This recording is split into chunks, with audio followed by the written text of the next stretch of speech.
আমার মা আর বাবা কলকাতা থেকে দুদিনের ছুটিতে এসেছিল বার্গার।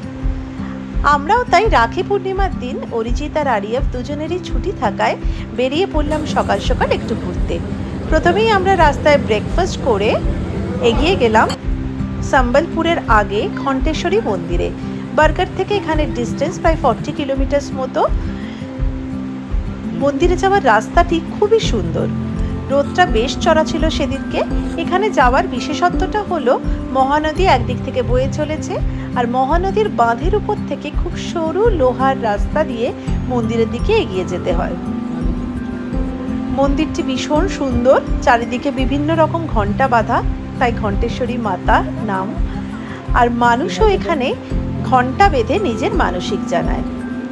আমরাও পুজোর ডালা নিয়ে ঘণ্টা বাজাতে বাজাতে এগিয়ে চললাম মাতাকে দর্শন করতে।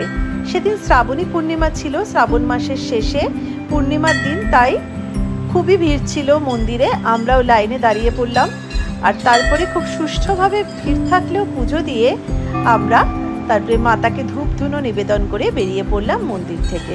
এবারে আমরা যাব সম্বলপুরের বিখ্যাত সম্বলেশ্বরী মন্দিরকে দর্শন করতে। সম্বলপুর শহরটা খুবই সুন্দর, সাজানো গোছানো মহানদীর পাড়ে। চারদিকে দেখা যায় এখানকার ঐতিহ্যবাহী পেন্টিং।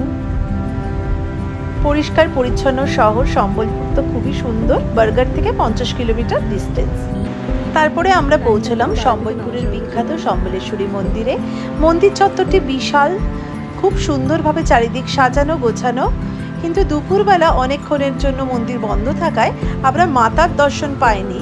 আমরা বাইরে থেকে ফটোশ্যুট করে মন্দিরে খানিকক্ষণ সময় কাটিয়ে আবার বেরিয়ে পড়লাম বার্গারের উদ্দেশ্যে।